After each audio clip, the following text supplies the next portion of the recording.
why you're afraid to stand out, and how to fix it.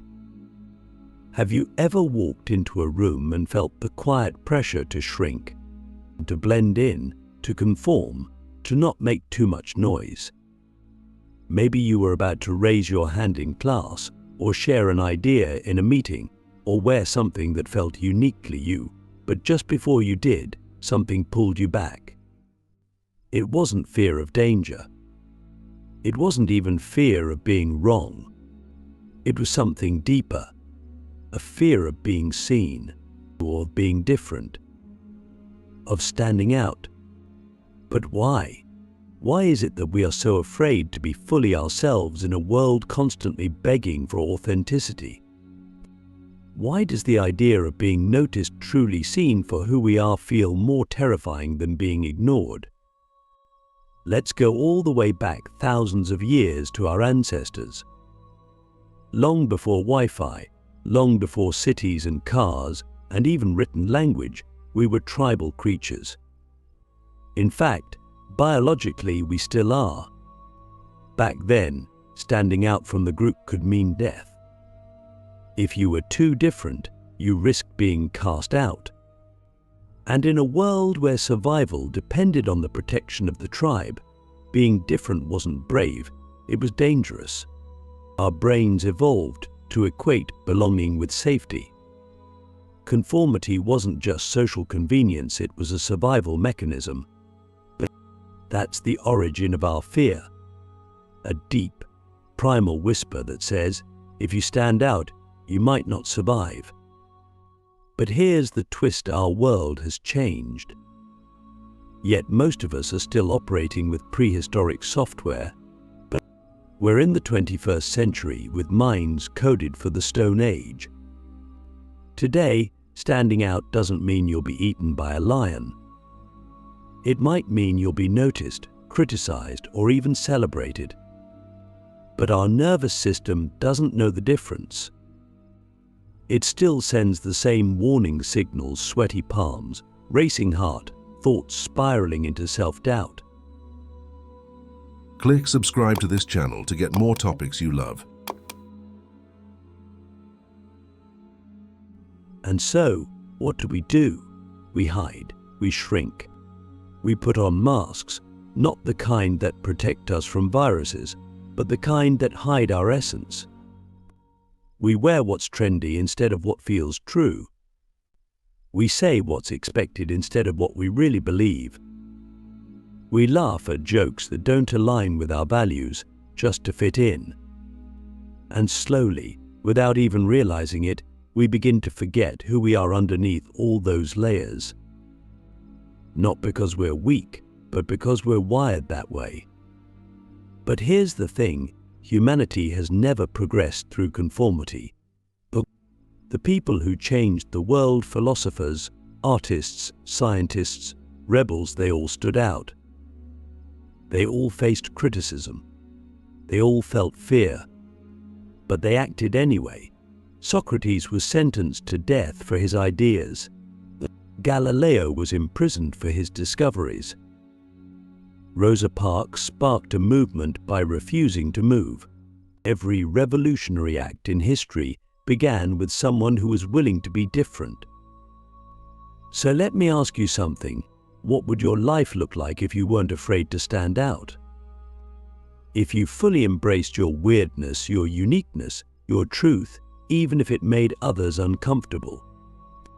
What if the very thing you're hiding is the thing the world desperately needs? Now, I'm not saying it's easy. I'm not going to lie to you and say that if you just be yourself, everyone will love you. They won't. Some people will misunderstand you. Some will mock you. But others? Others will be inspired by you. They'll see your courage and find their own.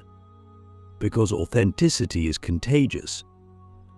When one person stands in their truth, it gives silent permission for others to do the same. But let's get even deeper. What does it mean to stand out? Is it about being loud? Being flashy? Not necessarily. Standing out is about alignment. It means living in harmony with your inner values, even when it's inconvenient or unpopular.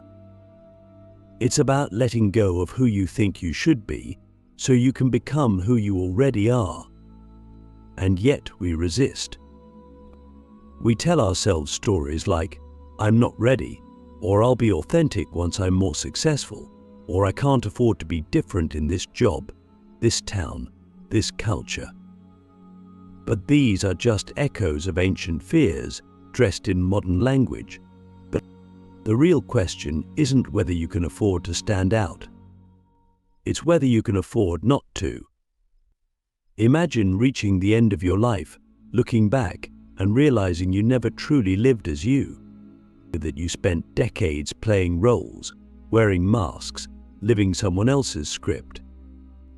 That's the real tragedy, not failure, not rejection, but disconnection from your own soul.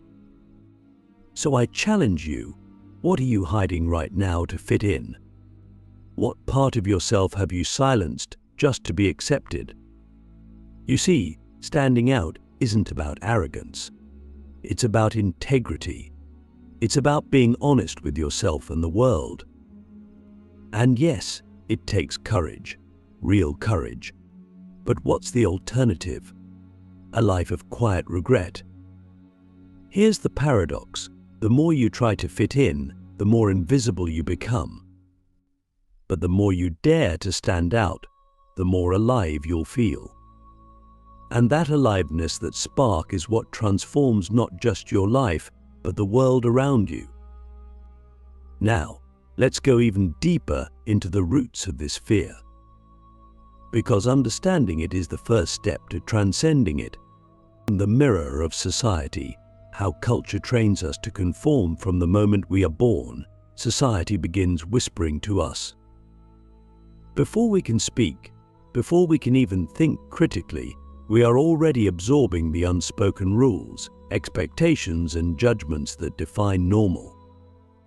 We are taught, in both subtle and overt ways, what is acceptable and what is not, how to behave, how to dress, what to believe, what to want. And the message is almost always the same: fit in. Don't rock the boat. Be agreeable. Be predictable. Follow the script.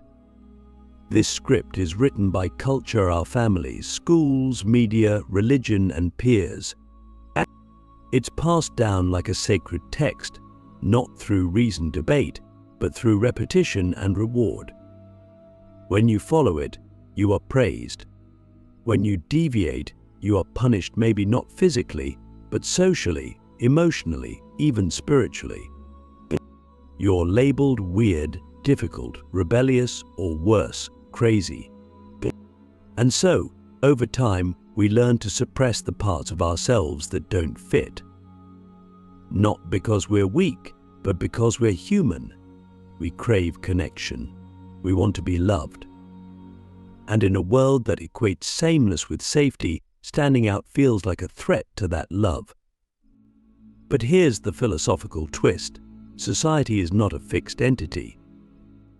It is not some eternal truth or divine authority.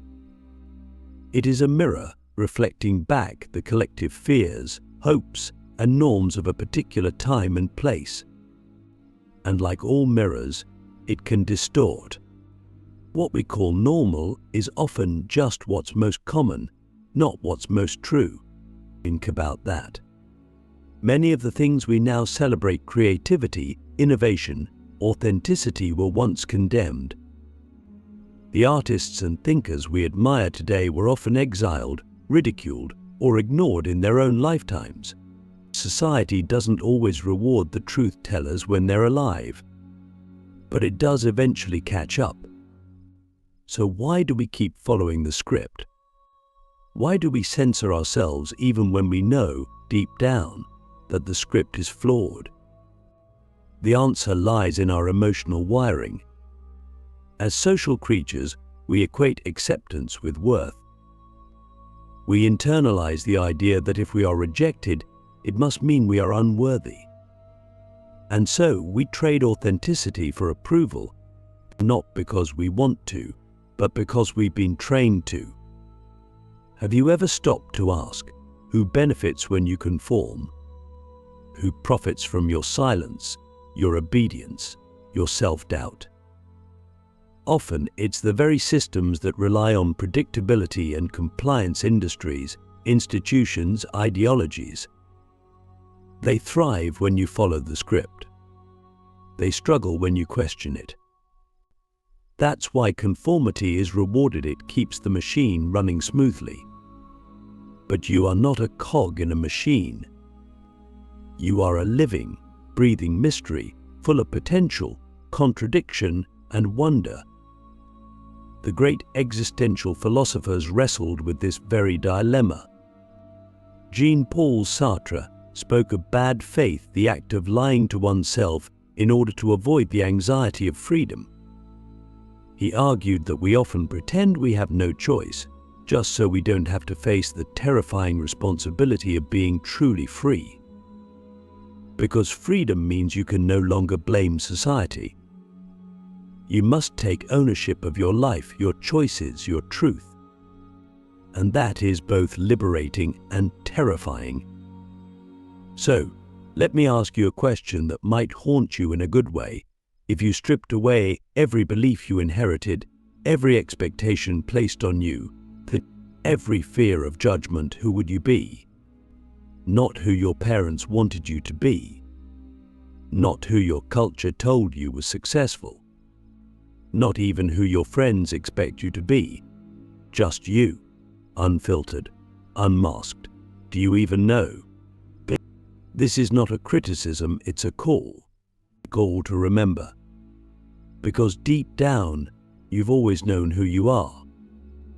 You were that person as a child, before the world told you otherwise. And you can be that person again. But it will take courage. It will take rebellion, not against society, but against the internalized voices that keep you small. Society is not your enemy, it's your mirror. And when you change, it changes. When you stand out, others see it's possible. And slowly, the definition of normal begins to shift. But someone has to go first. Someone has to be brave enough to break the spell. Why not you?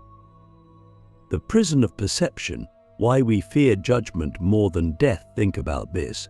Most people would rather speak at a funeral than be the one in the casket. Public speaking, being seen, exposing one's inner thoughts, these are considered more terrifying than death itself. That's not just a quirky statistic, it reveals something profoundly haunting about the human psyche. We are so deeply afraid of judgment that we would rather disappear than risk disapproval. But what exactly are we so afraid of? What is it about judgment, often silent, often imagined, that has the power to paralyze us? At the core of this fear is the illusion of the spotlight.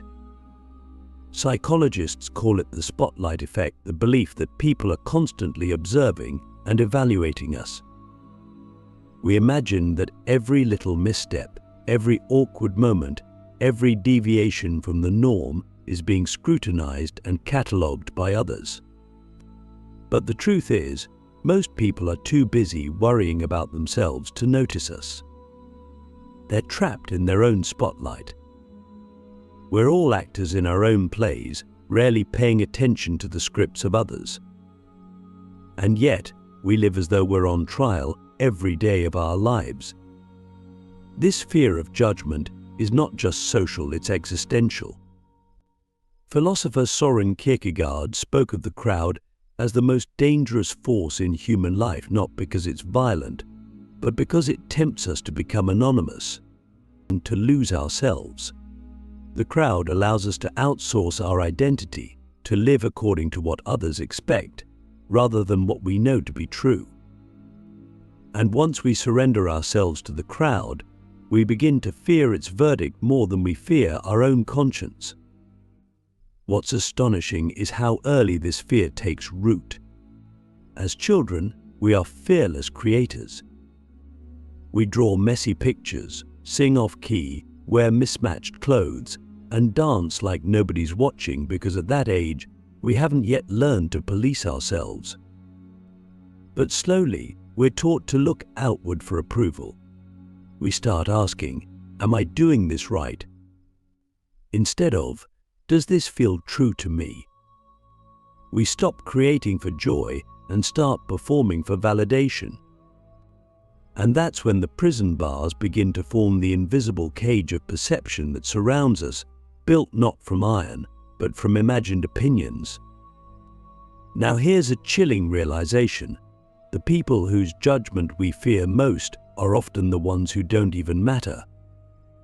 Think of how many dreams die in the womb because someone was afraid of what a stranger on the internet might say.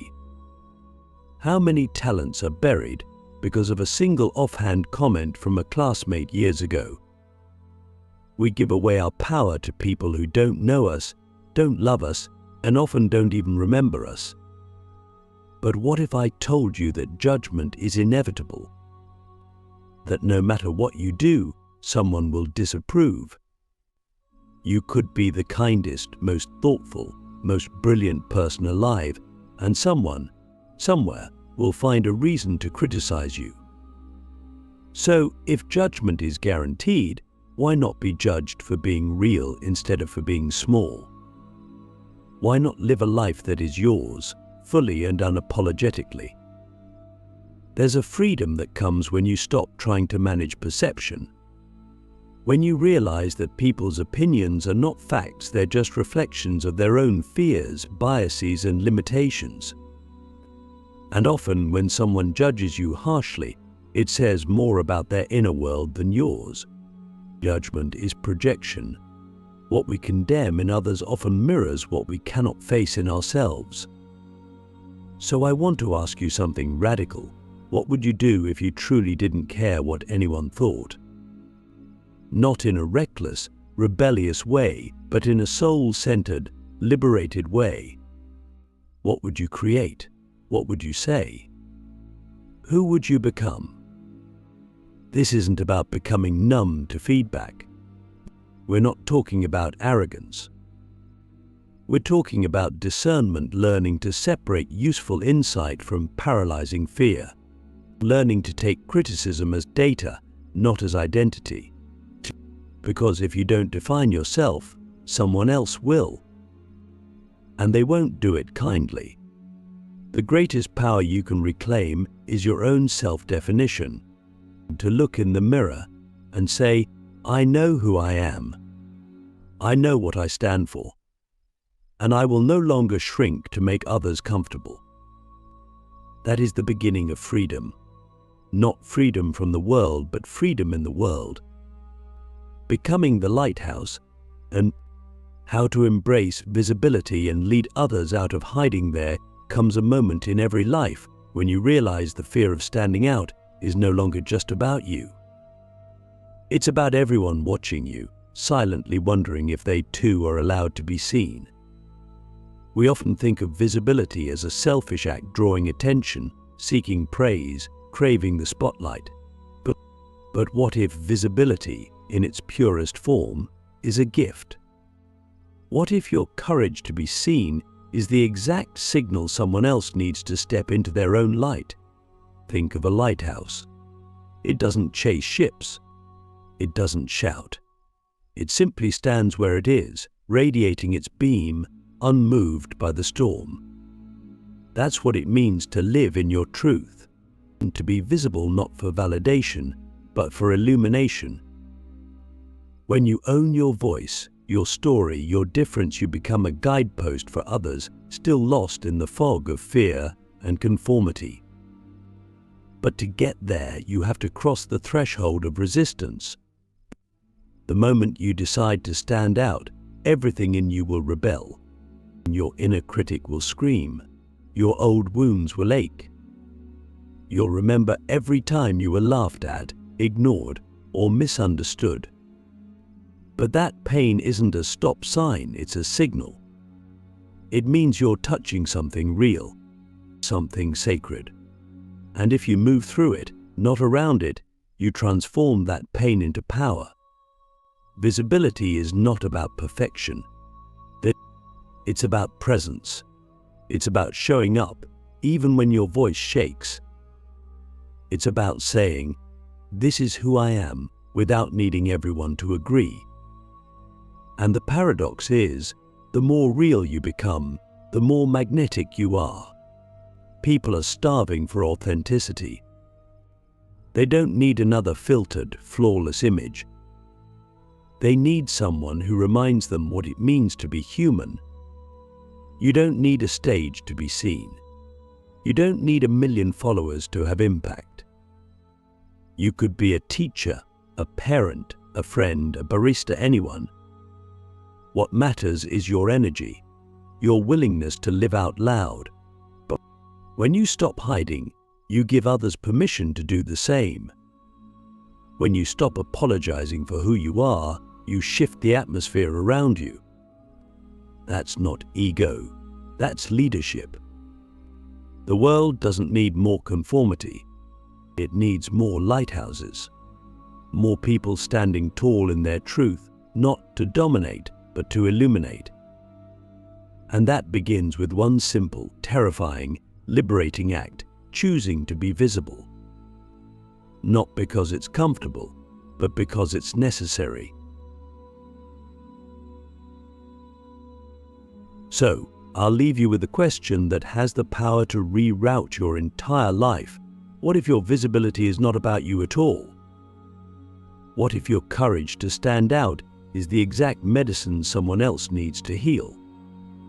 What if your truth is the key that unlocks someone else's cage? You don't need to shout to be seen. You just need to stop hiding. The light is already in you. The question is, will you let it shine? Because somewhere, someone is watching. Not to judge you, but to find the courage to be themselves. And when they see you step into your light, they'll remember their own. Be the lighthouse. Be the signal. Be the one who rises not above others, but for them. And that is how we fix the fear of standing out. Not by erasing it, but by transforming it into the very force that changes not only ourselves, but the world. Let them see you. Let them really see you.